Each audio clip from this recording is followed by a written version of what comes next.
नमस्कार। आर के knowledge channel में आपका स्वागत है। मैं हूं राधा कृष्ण कुमार। मैं आज आपको कठोपनिषद में वर्णित नचिकेता की कहानी सुनाऊंगा। नचिकेता के पिता बाजत्रवा एक ऋषि थे। उन्होंने एक समय विश्वजित यज्ञ किया। इस यज्ञ में आयोजक को अपनी सारी संपत्ति का दान कर देना पड़ता था। बालक नचिकेता को घोर निराशा तब हुई जब उसने देखा कि उसके पिता मोहवश स्वस्थ गायों की बजाय बूढ़ी, कमजोर तथा बीमार गायों को दान कर रहे हैं जो दूध नहीं दे सकती हैं। नचिकेता ने यह देखकर सोचा कि उसके पिता को इस दान से अपयश मिलेगा, इसलिए उसे अपने पिता की भलाई हेतु उनको मोह से दूर करना चाहिए। पिता के मोह को दूर करने के लिए नचिकेता ने अपने पिता से सवाल किया कि वे अपने पुत्र को किसे दान दे रहे हैं।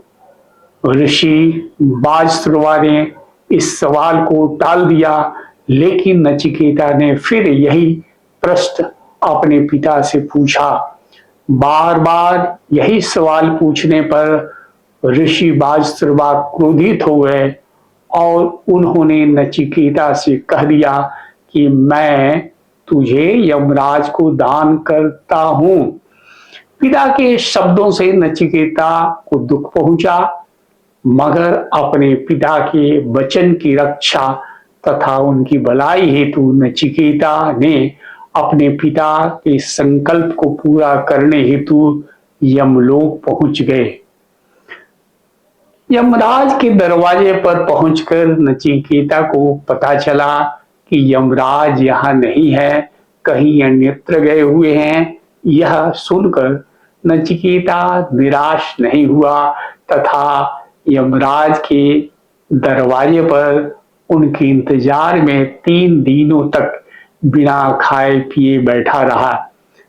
बाहर से लौटने के बाद यमराज को नचिकेता के विषय में द्वारपाल से पता चला कि यह बालक अपने पिता के वचन रखने हेतु उनके पास आया हुआ है।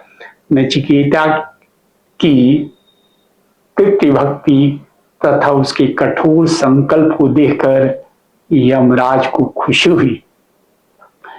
यमराज ने नचिकेता से कहा, ऋषि कुमार, आपने मेरे दरवाजे पर 3 दिनों तक भूखे प्यासे रहकर मेरी प्रतीक्षा की है, इसलिए आप मुझसे कोई भी 3 वरदान प्राप्त कर अपने घर लौट सकते हैं। तब नचिकेता ने यमराज से पहला वरदान मांगा कि उनके घर लौटने पर उनके पिता का स्नेह उस पर पूर्ववत बना रहे। तब यमराज ने यथा वस्तु फिर नचिकेता ने यमराज से दूसरे वरदान में उनसे ब्रह्म विद्या तथा आत्मा के विषय में जानने की इच्छा जाहिर की तथा तीसरे वरदान में नचिकेता ने यमराज से मृत्युपरांत गति के विषय में जानना चाहा। तब यमराज ने नचिकेता से कहा कि अभी तुम बालक हो और तुम्हें ब्रह्म ज्ञान और आत्मा संबंधित गूढ़ और सूक्ष्म विषय के बारे में न जानकर सांसारिक सुख और वैभव की मांग करनी चाहिए, जो अक्सर सांसारिक लोगों की आकांक्षा होती है। तब नचिकेता ने यमराज से कहा कि हे यमराज, आप भली भांति जानते हैं कि इंद्रिय सुख क्षणिक होते हैं और धन से कभी भी मनुष्य तृप्त नहीं हो सकता है। जैसे आग में घी डालने से आग जोरों से धधकती है, उसी प्रकार धन और भोग की प्राप्ति से धन और भोग की कामना का और विस्तार होता है। जहां तृष्णा है वहां तृप्ति कैसे आ सकती है। इस प्रकार आदमी पूर्णता और अभाव की अग्नि में ही हमेशा जलता रहेगा। ऐसे सुख में, ऐसे दुख में धन और भोगों को कोई भी बुद्धिमान व्यक्ति नहीं मांग सकता है। मुझे तो केवल जीवन निर्वाह के लिए थोड़े से धन की आवश्यकता पड़ेगी, जो आपके दर्शन मात्र से ही प्राप्त हो जाएगा। यह जीवन छिन्नभंगुर है, इसलिए मुझे ब्रह्म विद्या तथा आत्मा के विषय में ज्ञानवर्धन कर इस जीवन चक्र से मुक्ति के विषय में जानने की इच्छा है। यमराज ने नचिकेता को ब्रह्म विद्या की शिक्षा देती हुई कहा कि जब अंधा व्यक्ति को मार्ग दिखाने वाला भी अंधा हो तो वैसा व्यक्ति अपने अभिष्ट स्थान पर नहीं पहुंच पाता है। बीच रास्ते में ठोकरें खाता हुआ, भटकता हुआ या कांटों व कंकरों से बिधकर या चट्टान, दीवार या पशु आदि से टकराकर या गड्ढे में गिरकर नाना प्रकार के कष्ट भोगता है, वैसे अज्ञानी व्यक्ति पशु, पक्षी, कीट पतंग आदि विविध दुख में योनियों नरक आदि में प्रवेश करके अनंत जन्मों तक यंत्रणा भोगते रहते हैं।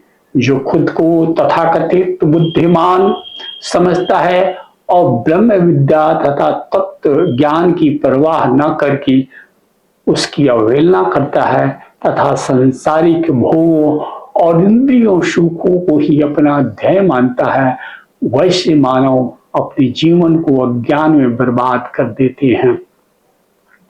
यमराज ने नचिकेता से आगे कहा कि हे नचिकेता, जो मनुष्य अपने जीवन के महत्व को नहीं समझता है तथा अभिमान तथा तृष्णा के कारण संसारी भोग विलास की प्राप्ति हेतु धन से मोहित रहता है तथा इंद्रिय भोगों से आसक्त रहता है तथा प्रमादपूर्ण आचरण करता है, वैसे मनुष्य के मन तथा अंतःकरण में निर्मलता का भाव रहता है और वैसे लोग समस्त कर्म फल भोगने के लिए बद्ध होते हैं और वे बार बार अपने कर्म फलों को भोगने के लिए विविध योनियों में जन्म लेते रहते हैं।